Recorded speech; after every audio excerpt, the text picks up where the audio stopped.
दुनिया का रिकॉर्ड बनाया है, 300 किलोमीटर का जाम। उत्तर प्रदेश और मध्य प्रदेश के मुख्यमंत्री लगे थे जाम खुलवाने के लिए। लोग दर्शन करने गए, श्रद्धालु जो पहुंचे मंदिरों में जान चली गई, धक्का मुक्की, कितनी परेशानी हुई है महिलाओं को, बच्चों को जो गए साथ। कहीं वॉशरूम नहीं थे, कहीं पीने की जगह नहीं थी, कहीं खाने पीने का इंतजाम नहीं था। ये वो लोग हैं जो कह रहे हैं कि हम विकसित भारत का सपना देख रहे हैं। इस आयोजन ने इनके विकसित भारत की और जो इंफ्रास्ट्रक्चर तैयार कर रहे थे उसकी पोल खोल दी है। और जो पोल खोलने से डर रहे हैं वही मीडिया सेल पे अटैक कर रहे हैं। बीजेपी के लोग पूरी पुलिस को बीजेपी का बना दिया है। मैं तो पुलिस से कहूंगा कि तुम वर्दी छोड़ो, वर्दी छोड़ो। समाजवादियों की जो कभी कभी टोपी के बारे में बुला भरा कहते थे, बीजेपी के लोग भी टोपी पहनने लगे हैं। तो वो टोपी लगा करके आप थाने में बैठिए। भारतीय जनता पार्टी के लोग तो वो लोग हैं जो लगातार आंकड़ों में भी झूठ बोलते हैं। कुंभ में जो हमारी जानकारी है, अभी तक 60 करोड़ लोग स्नान कर चुके होंगे, लेकिन सरकार बता नहीं रही है। सरकार जानबूझ करके आंकड़े इसलिए कम बता रही है कि कल को एडमिनिस्ट्रेटिव या मैनेजमेंट की कोई स्टडी करना चाहेगा तो जो इनका फेलियर रहा है, जो इनका मिसमैनेजमेंट रहा है, उसकी जानकारी हो जाएगी।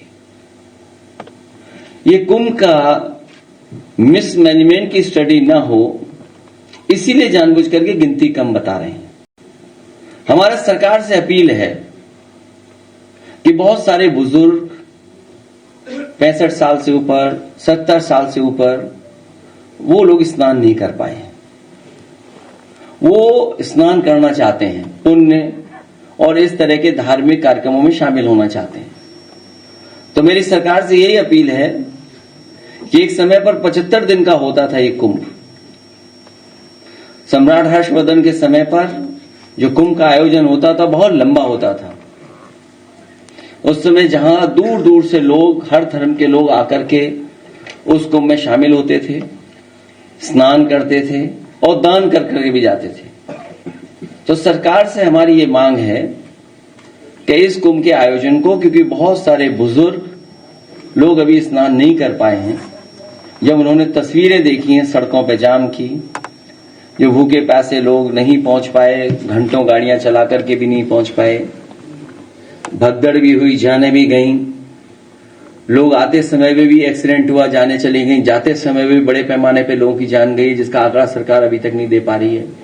सरकार ने पहले ही कहा था कि हमने ड्रोन लगा करके, और ड्रोन से बहुत से कार्यक्रम भी किए थे, लेकिन ड्रोन का जहां इस्तेमाल होना चाहिए था, ड्रोन का इस्तेमाल नहीं किया।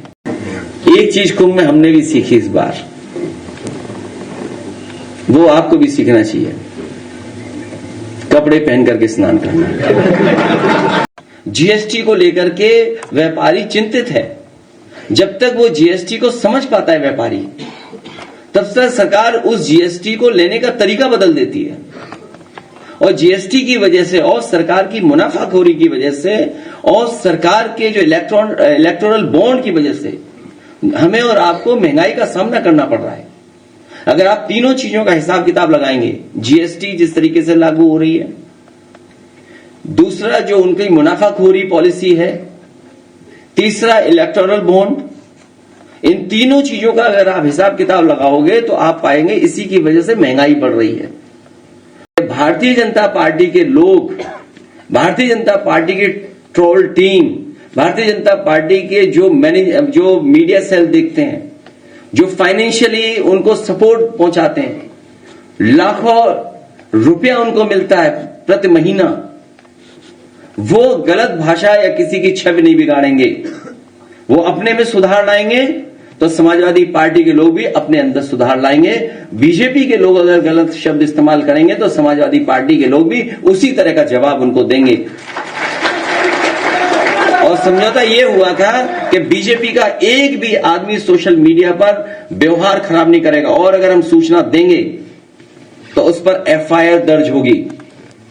हम लोगों ने जितनी भी एफआईआर लिखाई हैं, एक पर भी इस सरकार ने कोई कार्रवाई नहीं की है। मैं फिर दोहराता हूं कि समाजवादी पार्टी ने जो जो शिकायतें की हैं, एक पे भी कार्रवाई भारतीय जनता पार्टी ने नहीं की है। और भारतीय जनता पार्टी के पेड लोग लगातार समाजवादी पार्टी के लोग नेताओं के बारे में व्यवहार खराब करते हैं, भाषा का गलत इस्तेमाल करते हैं।